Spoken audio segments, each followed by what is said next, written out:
Hey folks, thanks for coming over to Capitalism for Good. This is a part of a larger project where I am on a mission to interview 100 business leaders about the positive impact that they have on their internal and external communities. It is through these interviews that we will dig into how we can use the ways in which we make and spend our dollars in order to benefit the greater good. Folks, today we have Jessica Cichowlas.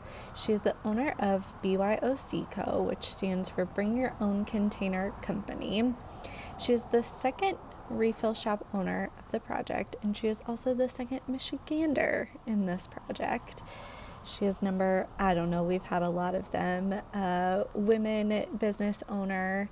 And I found her through our first Michigander refill shop owner, Whitney Wagner. Shout out Whitney from interview number 10. And also, if you have been following along, she is a key player in what I am calling the great spirals of the summer of 2025, when I really zeroed in on how much I didn't know about what feels like everything, how big some of the problems in our world are, and whether or not there's anything in reality that we can do to help combat any of these big giant problems. If anyone is like me, that sometimes falls down the rabbit hole of existentialism and trying to figure out what the meaning of life is and if there's anything that we can do about it, and sometimes we can just get a little stuck on how awful and bad things are. Maybe this is the episode for you, because that is where I was when I first spoke to her prior to this conversation. Anyway, the good news is that I have recovered from the great spiral of 2025 with the help of some just incredibly patient folks who are much, much smarter than me. And one of those folks is Jessica, who joined me for part of the spiral, but was also incredibly successful in channeling her knowledge and her experience and her skills and her career into using her store to help combat waste in the community and truly build community out of that desire, which is really cool. So today she talks to us about how she got to BYOC, career burnout, what refill shops are and how they benefit all of us, and just so much more with just a little sprinkle of existentialism. So enjoy. If you want to start with just giving a little bit of your backstory and career history that led you to where you are now as owner of BYOC Co. Yeah. Yeah. I really didn't know what I wanted to do ever. I think going through college, of course, I changed my major a million times. I really wanted to be a teacher and then maybe in the medical field. And I think that those were my first inklings of maybe wanting to make an impact in some way. I think that if we're here to work, or we have to have a job, that I want to do something that I like, right? Yeah. And what I like is also making people happy or working with my community. And I think that that really narrowed me in a little bit further into my 20s, but early 20s, graduated with a degree in psychology, didn't know what to really do with anything, kept trying to find a job in nonprofits. And so, of course, really relied on gig work and bartending and restaurant work and all that fun stuff Mhm. in order to just make a living. And then I'll figure out how to get my real job later on. Yeah. And so, of course, majority of my 20s was basically working within nonprofits and then working on gig work and on the side in order to actually kind of survive, but also survive mentally and survive just anything, thinking about anything too existentially. At first, I wanted to work more with women and children and tie into health, but then somehow I pivoted more towards sustainability and worked with a lot of volunteer management groups and organizations that needed volunteers and someone to just build their volunteer program to be more robust. And then eventually 2020 hit, and I ended up quitting the restaurant work finally after maybe Mhm. 15 years, and then ended up just continuing focusing on nonprofits. And I was able to put on our first virtual Earth Day festival and Amazing. work with just navigating how to connect with people virtually while still trying to do a job that I enjoy and like. And eventually I started at our local Meals on Wheels here in Michigan. All of them are divided up a little bit differently, but again, really drawn to just communities and trying to make an impact and coach volunteers and train them of how to work with a disadvantaged group and how to communicate even sometimes. So I really experienced a range of volunteers and a range of motivations for volunteering too within that work.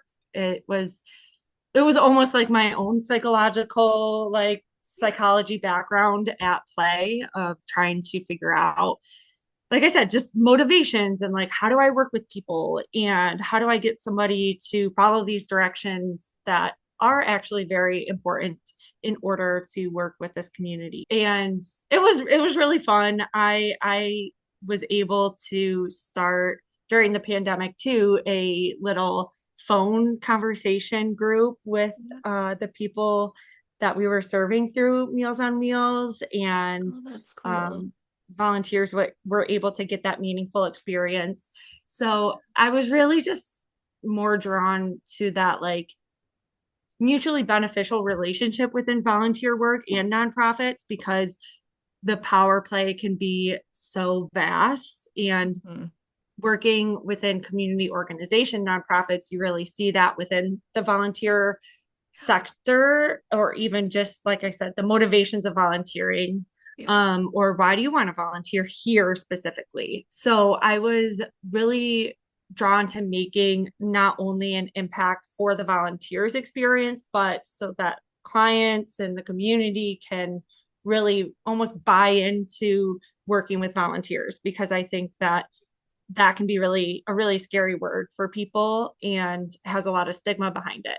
So I really just dove into that area and was able to get some more experience writing grants and seeing more of the inner workings of nonprofits. I, at that time, had eventually gotten my graduate certificate in nonprofit management and was trying to figure out if I wanted to go back to school for a master's or what did I want to do next, I guess. Uh-huh. And eventually, I think with nonprofit work and working with communities, that also comes with a lot of burnout, of course, too. Yeah. And I really, especially going through the pandemic and never quitting working, I just Hmm. continued to power through. I went from 3 jobs to just 1 job. Yeah.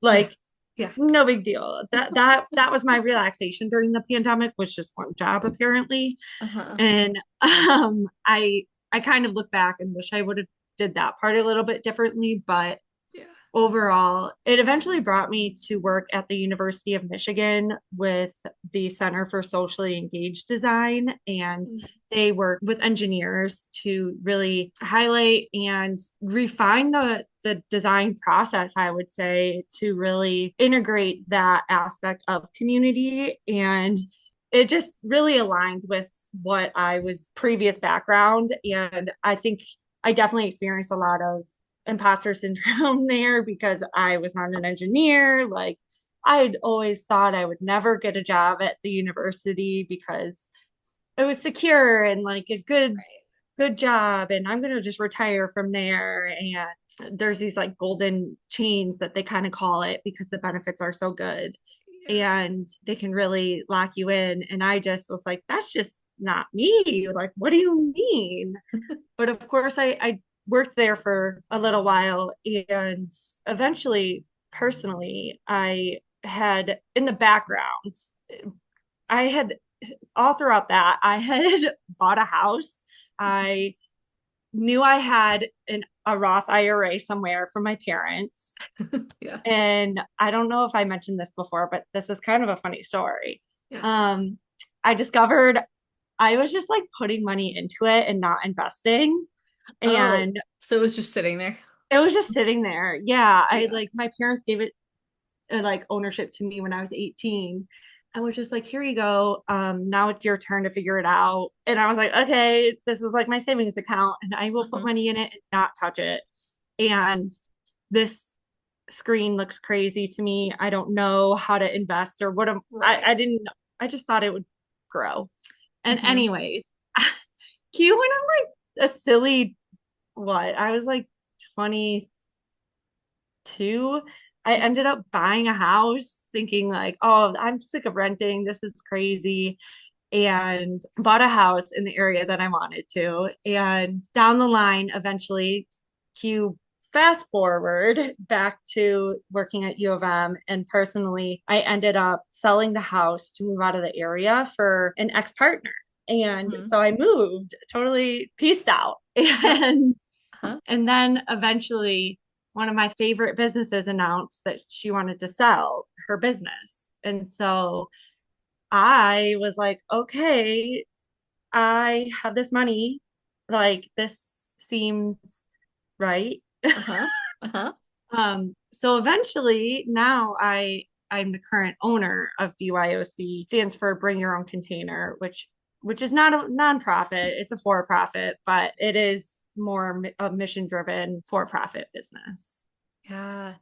We had Whitney Wagner, as you know, the previous owner of Refill Emporium, also a Michigander, on before.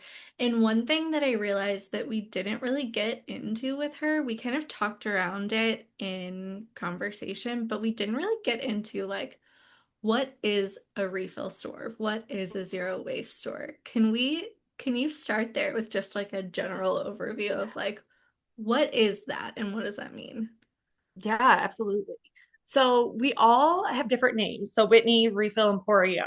Mine is BYOC. There's other ones like Be Joyful over in Kalamazoo that I just visited. And then everybody has some type of different name, right? But the idea, the concept is all the same, is which is that you bring your own container, ideally clean and sanitized. We will weigh it to get a tear weight on it.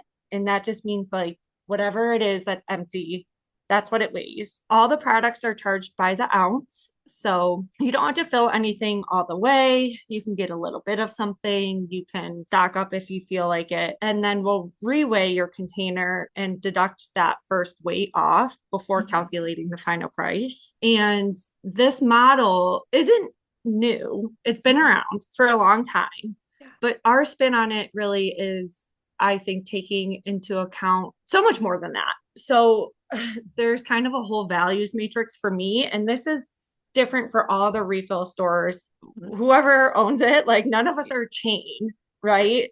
And all of us talk on Facebook groups and kind of have an idea of where we're flowing to. So it's not just about filling a store with a bunch of like name brands, generic products, like things that everybody is familiar with, but we typically support local makers that are trying to make the products that we're looking for. BYOC specifically, we only focus on personal care and home goods. So think cleaning products, dish soap, laundry soap, face creams, face gel, like Yeah. anything to do with skin and home. Yeah. And others focus on food or focus on both of those areas at once. And it's a huge balance of how you want to run it and what you really want to focus on. But personally, we really value the ingredients and then who is the maker behind the product and what are their values? What do they support? Are they also supporting a closed loop system? So right now, we haven't calculated the numbers in a really long time, but our fact from 2022, I believe, is that are 50 to 60% closed loop. So that Mhm. means that we are also sending the containers back to the supplier to then sanitize and reuse further.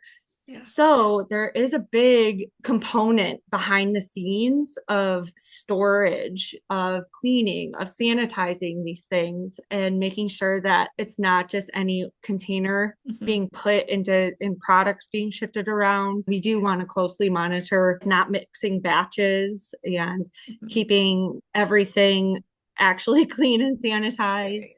So, like I said, there's a lot of different ways to go about the model of a refill store. Yeah. But when you walk in, again, it goes back to that motivation kind of thing. Are you coming in because you have sensitive skin and you need Mm. clean ingredients? Well, then we'll have always have an unscented option or always have these ingredients listed everywhere. Are you coming in because you only want to support people that have a business in Michigan?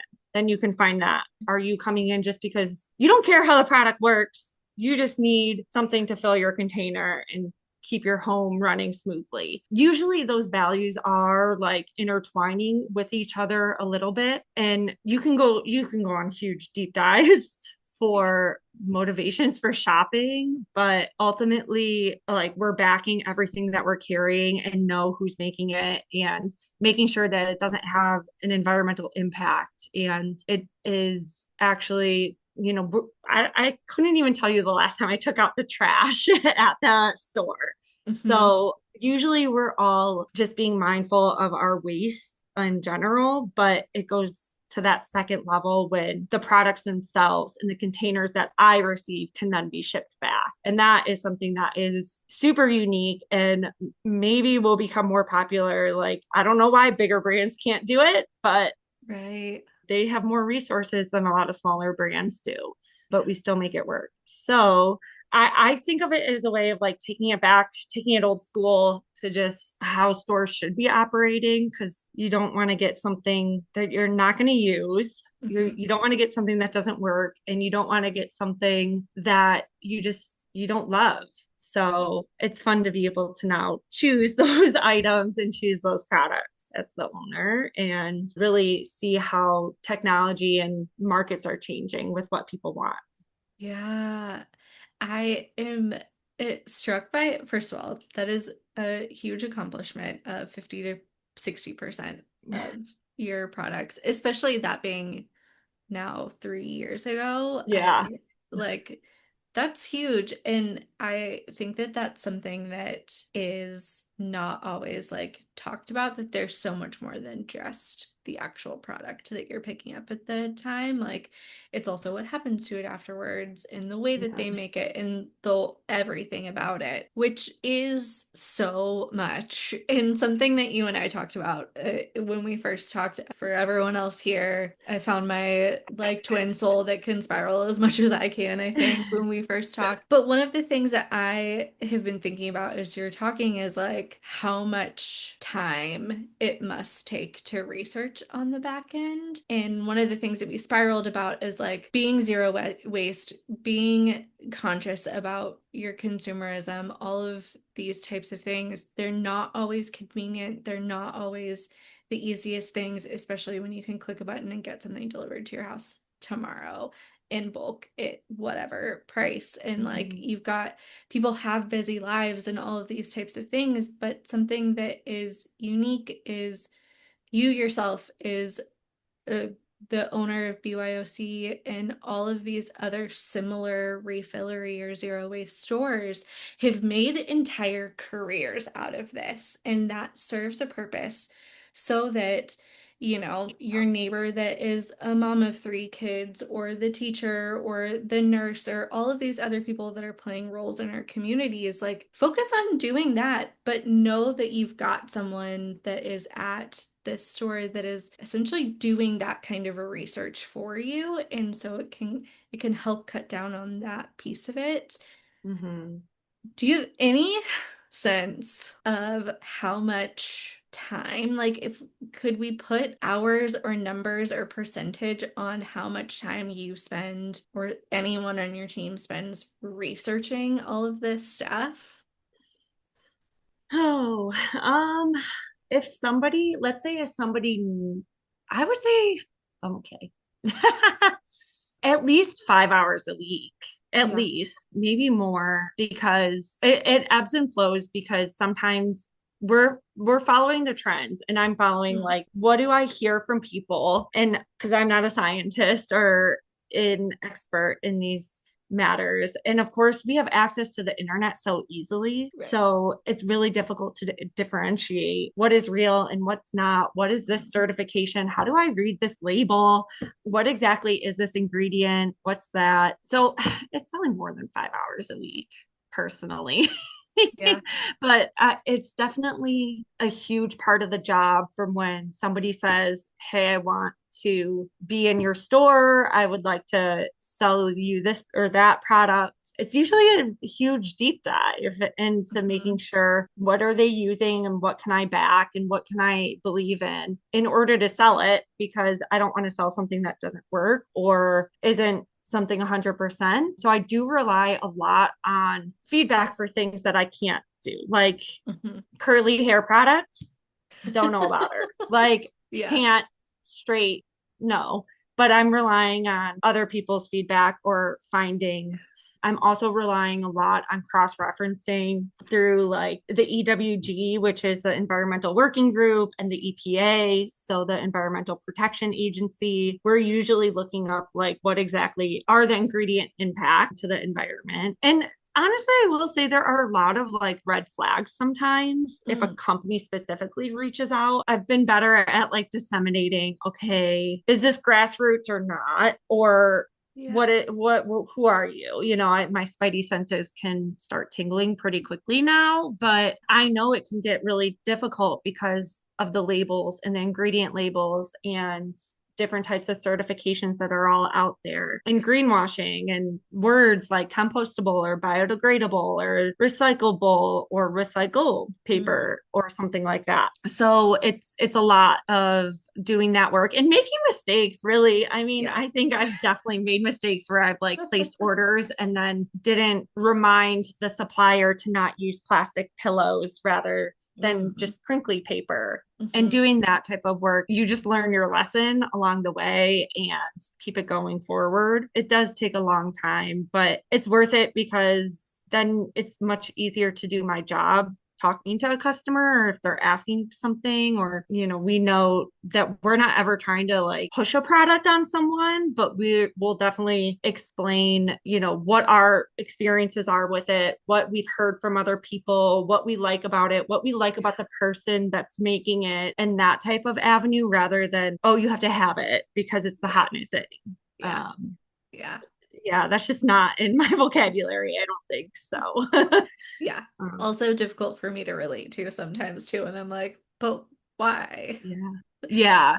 And I think it's so hard for me to make maybe like explain a like a Yeah. time limit for this type of work, because I could get on a rabbit hole so easily by just like going to a grocery store and seeing something, and then I'm diving into who they are or what this ingredient is or does. And I don't love to monitor my time because I do think Mm, there is a big boundary, and I've learned a lot of lessons along the way, but I yeah. don't want to become jaded. And I just like Mhm.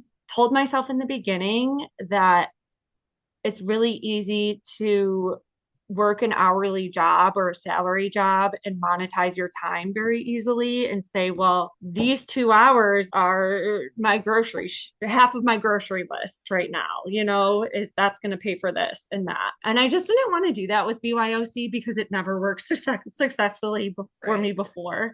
Yeah. So I'm just kind of like, okay, I'm working because I enjoy it. And if I don't want to do something, just don't do it. Like, take your time for yourself when you need to, and um, work when you want to, keep enjoying it. Yeah. Is it a perfect solution? No, not at all. But I try not to like, I don't know, time blocks too much, I guess, even though I Yeah. love a good time block. Yeah.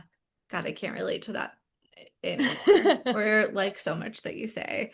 I wonder if part of it is also like just the nature of it seems like you are another one of these like lifelong learners, and that like you changed your major a bunch when you were younger, and then you've changed careers and you've done all of these different things that like if you put it on paper it might be like you've done Yeah, what? Like how are and how yeah, is any of this connected?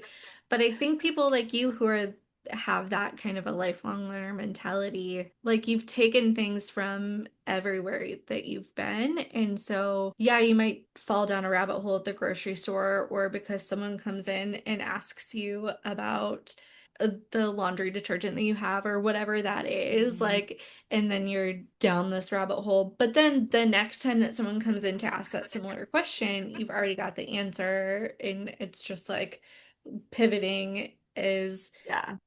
trends change or as your customers change or Mhm. whatever that is.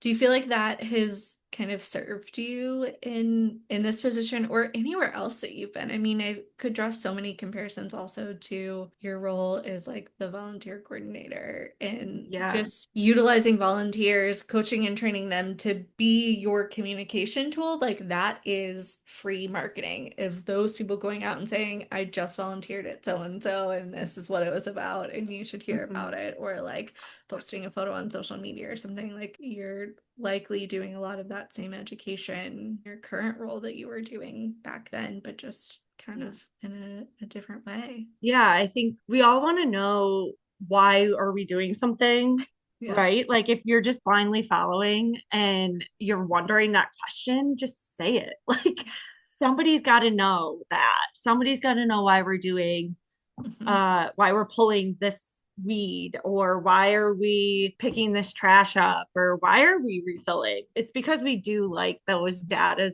and numbers, and I think that it does play a huge role in refilleries and like zero waste stores because the why seems easy, but how do you make yourself differentiated or a little bit more special? But I don't think refilleries or not or zero waste stores are quite there yet because they're not accessible enough yet. Like not everybody has access to one within 60 miles in Michigan. So eventually down the line, maybe we'll get to that point where we do need to differentiate ourselves a little bit more. But that's not even answering your question. I mean, I think personally, I can thrive in chaos and Yeah.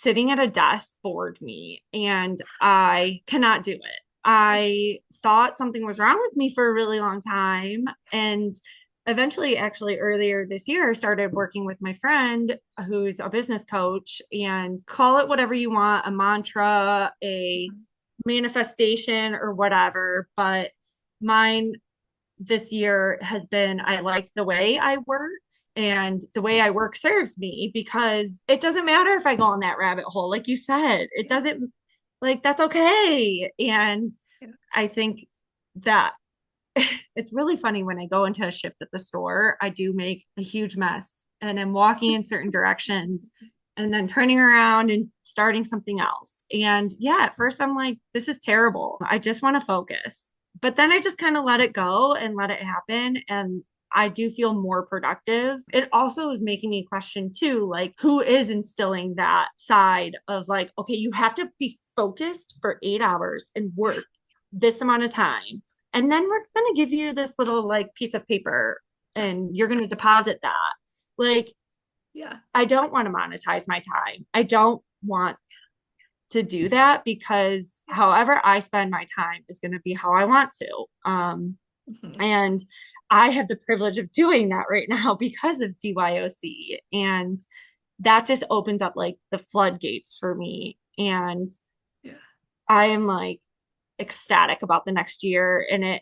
And I've never been excited about like a future prospect before. Even Yeah. like when I was younger, I never knew what like I said, never knew what I wanted to do. I never felt like, okay, I'm excited about this next year because of what all I'm going to do. And I think that comes because I just am leaning into how I work and learning about how to do that for myself and how do I delegate to people that like I will never pay enough money to. And then how do I delegate, or let things go or reprioritize my to-do list? Like that's all I'm doing is just shifting things around and Yeah. prioritizing whatever I want to do that day. If an emergency came up, then I do it another day. Yeah. Um, Yeah. but yeah, I'm I excited. I call that like using, well, I started it with when I was diagnosed with ADHD as an Yeah, adult. I'm sure I And have I was ADHD. like, yeah, didn't know it until I worked for a behavioral health organization and sat next to a therapist. And there was one day that I was just like all over the place. And she just like popped in my office and like handed me something to play with in my hands. And she was like, I mean, I'm not allowed to tell you this, but you clearly have ADHD. And I was like, Yeah. oh. And she was like, Yeah.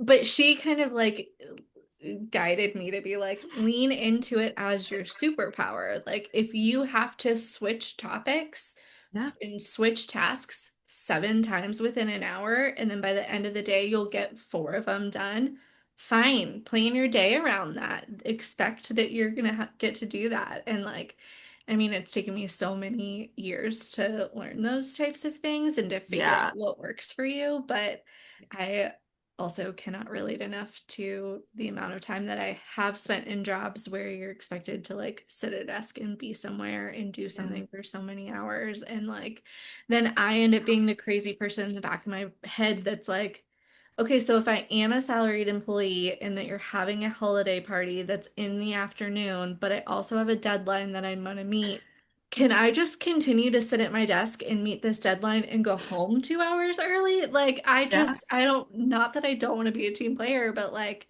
I'm like starting to think about this too much and I can't buy into it. I just want to like own my own time. I want to maybe it's me actually being a Yes. control freak. I don't know, but I just like want to be in control of my own time and Yeah. As what you I should. do. Yeah, as you should. Absolutely. I even have friends call me out too, that they're just like, what are you doing today? Or what did you do today? Yeah. And I could, in that moment, be feeling like a failure because I'm like, oh my God, look at this mess I just created. Or, oh my God, I just stayed an hour late after my shift ended because Yeah. I needed to clean up after myself or I needed to finish this task or whatever. But then I text back, hey, like I'm doing so good. This is what I did today or blah, blah, blah. And it's a million things that I did. Right.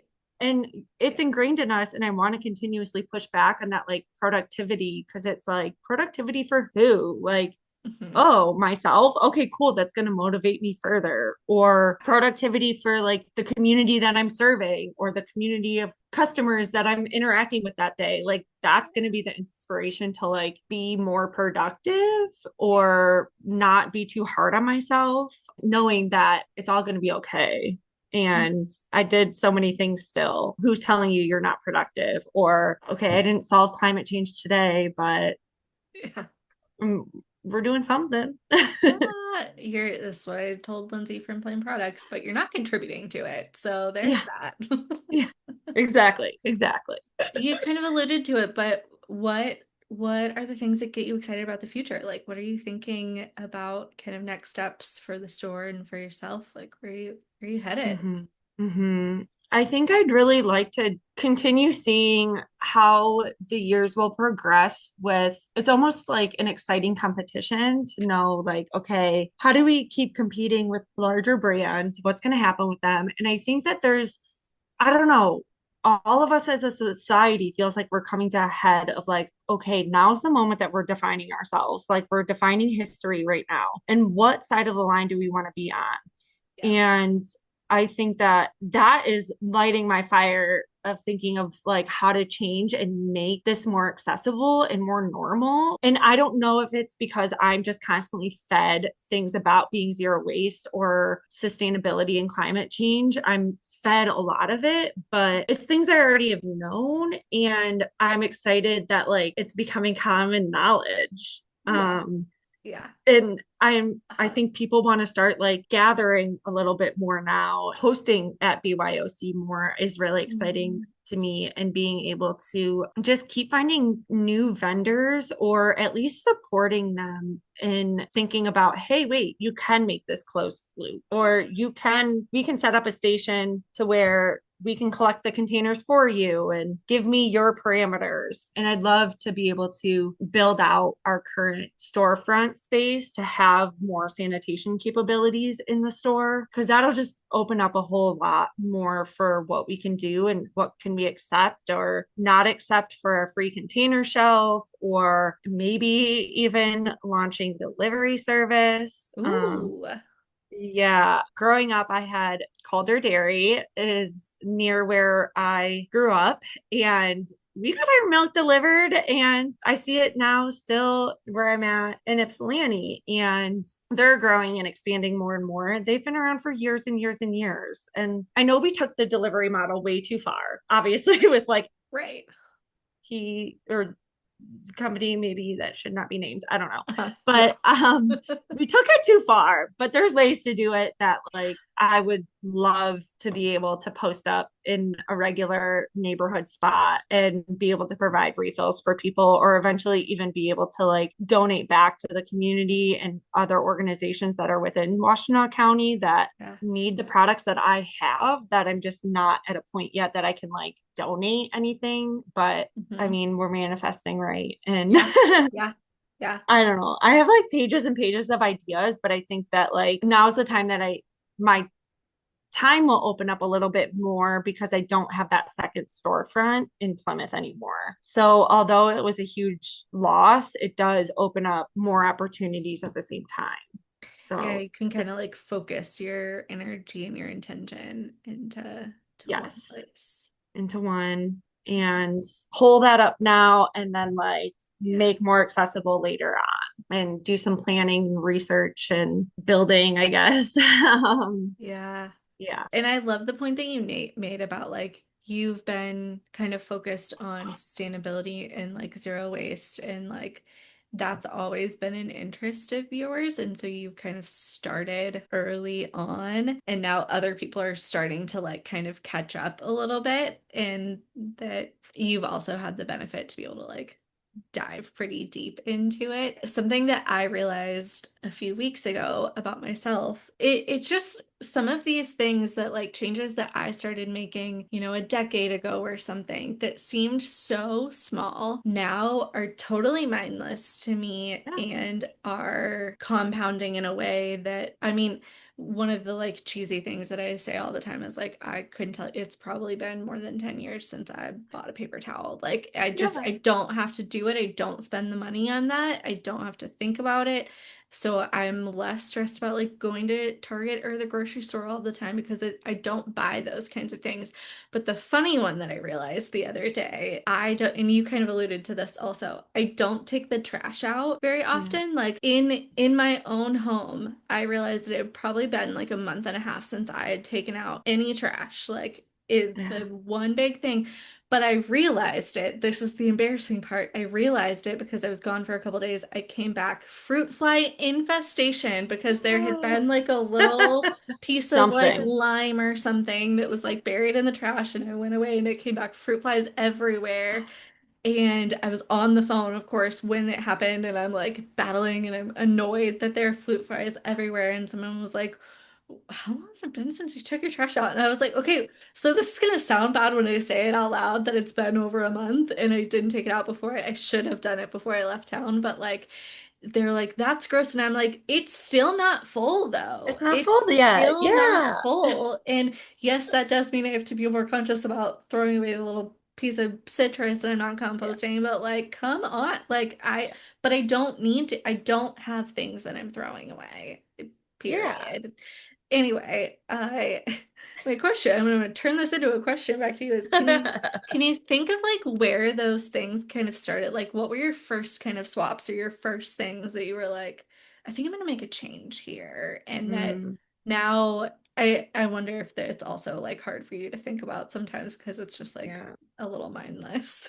I think the main one would be plastic bags and swapping for tote bags. And Yeah. then like that seemed like a really easy switch once you got into the hang of it. And I will still go to the store without a tote bag.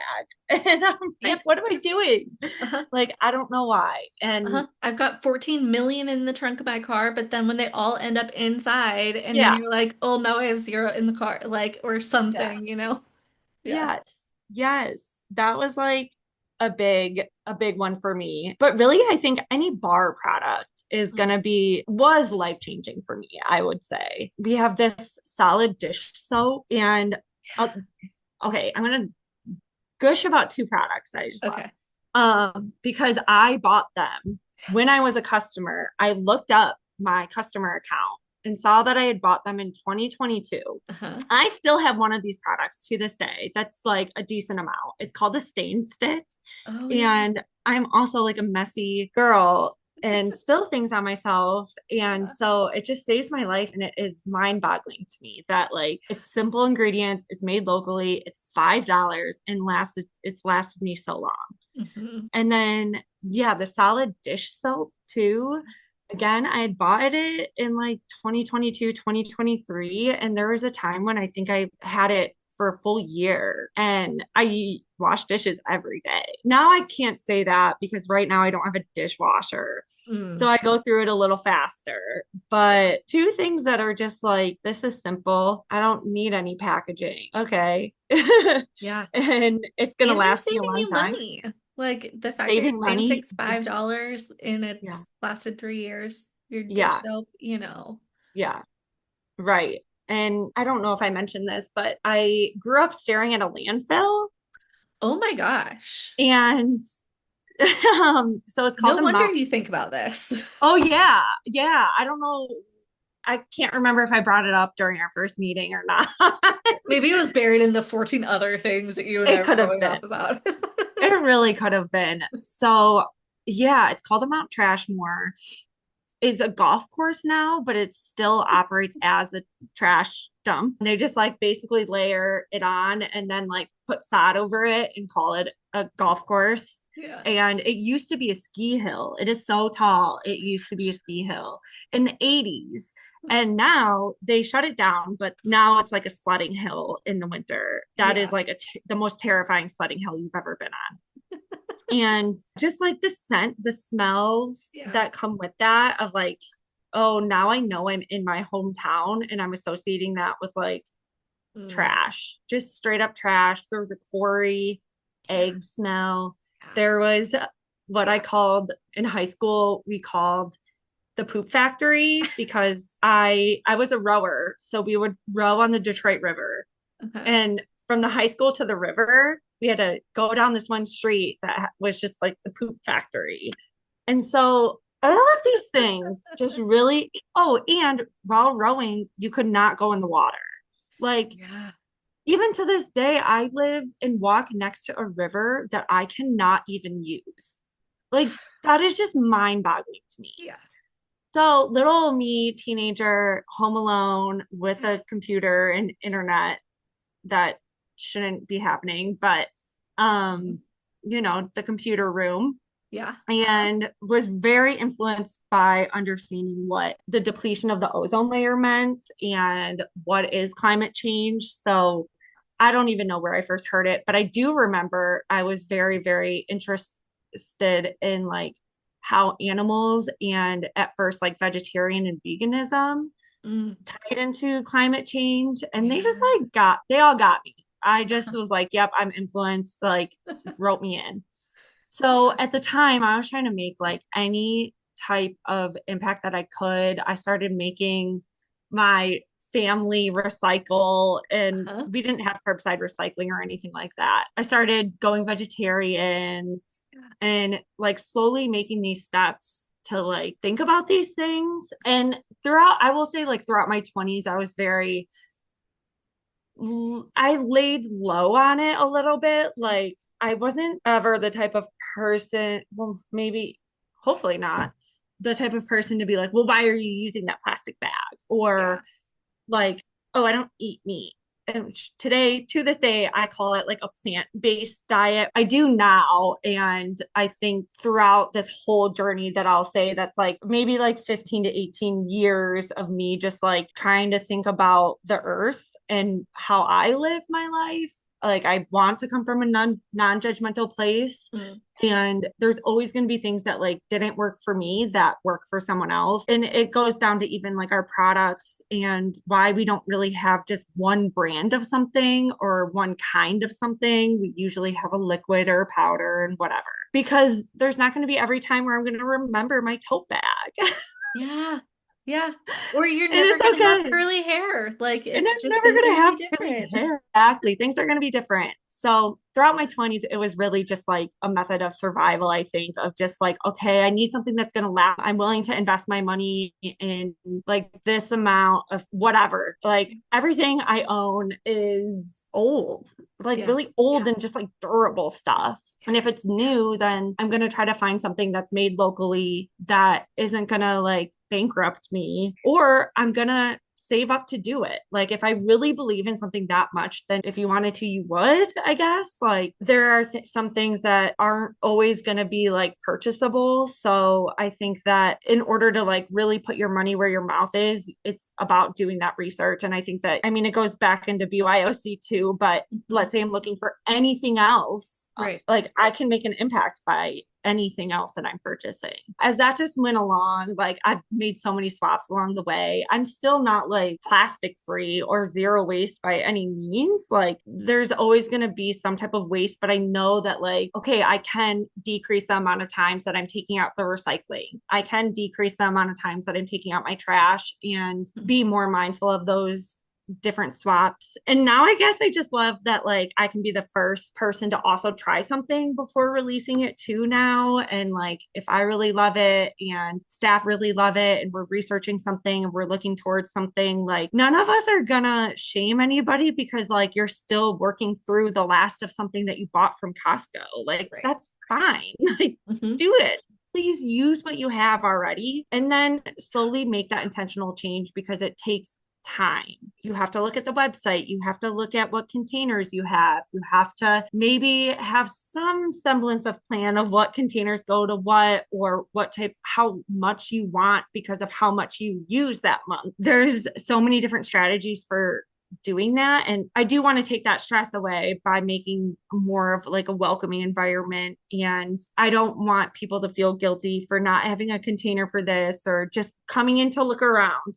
Great, look around. Like, I would love for you to just sit and chat rather than like buy something that you don't need. There's been a lot of swaps along the way, but that's another thing I guess I'm excited about too is like what is next, Yeah. that another inventor or another company is going to come up with, or what can I do? Because that's like another big downfall of mine is saying like, I could just do that. I could just make it, or I could just da, da, da, and that's why I Uh-huh. have no time because Uh-huh. I'm over crafting something that's not going to be good enough to sell. But, Yeah. But I also relate to that and have like an overconfidence. And I'm like, I can figure out how to do that. I can do I, like, yeah. I can do it. Yeah. Yeah. But you've made a career out of it, which is like Yes, now it's serving multiple purposes in your life there. exactly. Exactly. Okay, so in kind of thinking about attempting to wrap it up so that we don't talk for 14 hours, which I I know that I so very well could do.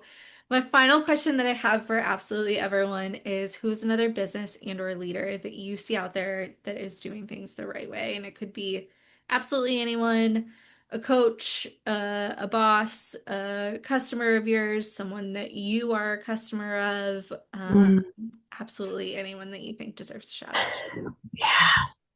Like, I really want to like send you a whole list of people. Okay, do it. I But love maybe that. I'll do Okay. that. Maybe I'll send you a list. But Yeah. I think overarching that I constantly think about is the privilege of where I'm at in Michigan, being in Ann Arbor, so close to the University of Michigan. And we are in Ann Arbor alone. We have an A20, I guess, movement or whole sector of government that is building basically the goal is to be carbon neutral by 2030, like the whole city. And I think that this is where it starts. Like it starts with policies and it starts with resources and grants being available. Like when I first heard it, I was like, they're gonna make everybody have electric stoves or electric lawnmowers. Like how are what? Like that doesn't make any sense to like do that. But there's pages and pages and pages of planning and support and resources that are there. And they're doing clothing swaps every, I think, week or every month now at the city hall. And it's like not on the onus of all small businesses to then carry that burden or all nonprofits or all these other under resourced groups that it's usually takes the burden. It is actually like the city trying to step up and plan and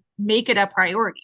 Kind of goes back to, okay, if you wanted to, you would. If any other city did this, like think about what we could do if we were all carbon neutral. Like Mm-hmm. that's nuts to think Yeah. about. So they're really like leading the way, I think, for a model for other cities. And I'm like extremely privileged to own a business in the area and live in the area and around those like-minded people. But we have so many visitors that come in that learn about it. So like the reach is insane and the impact is just phenomenal to think about the type of like care and research and analysis that they're doing. And again, just providing resources to be able for households to do it is crazy. So I would like to shout out A20 and I Yeah. guess the whole city of Ann Arbor.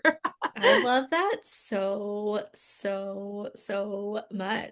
And that you're right, that is turning the whole city into an entire like movement that could pave the way for Yeah. other places to kind of replicate that. And that's Mhm. huge. I mean, I again trying to think of like this compound interest of like swaps that you start a long time ago leading to not take your trash out for a month and a half, but like Yeah. though that kind of a mentality, but on a city, country, global wide basis is Yeah. And amazing. then that kind of goes into like, okay, do we need a trash pickup every week then? Like maybe we could save money by having trash pickups once a month or elongating the time between recycling and compost pickups. Like Yeah. all of that impacts up up and downstream, right? It's Yeah. we all are trying to just meet in the middle of like where do we all make the biggest impact? And it's not going to be one solo unit. It's got to be everyone together, I guess. Yeah. So I having the city backing something like that is just huge. yeah, amazing. I think that is also the perfect place to land the plane. And Okay. I am so excited about this. I'm so excited to see where you're going, where Ann Arbor is going, where all of this is going.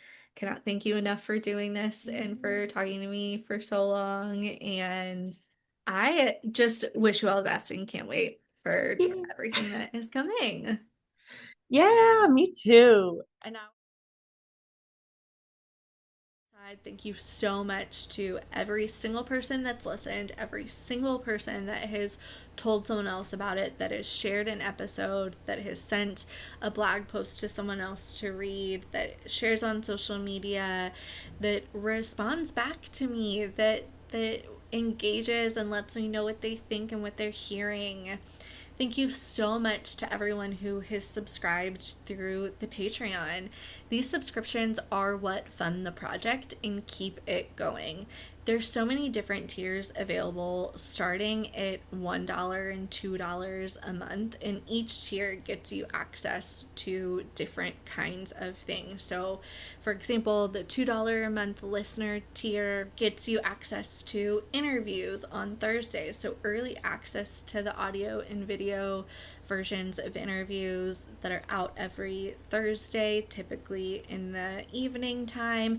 Your $3 a month member tier adds on these weekly between the interview series on Mondays. That's what I gave a little sneak peek. There are some early examples of those between the interviews that were posted on the main feed so that folks could kind of get a lay of the land and what's behind the motivation for this project.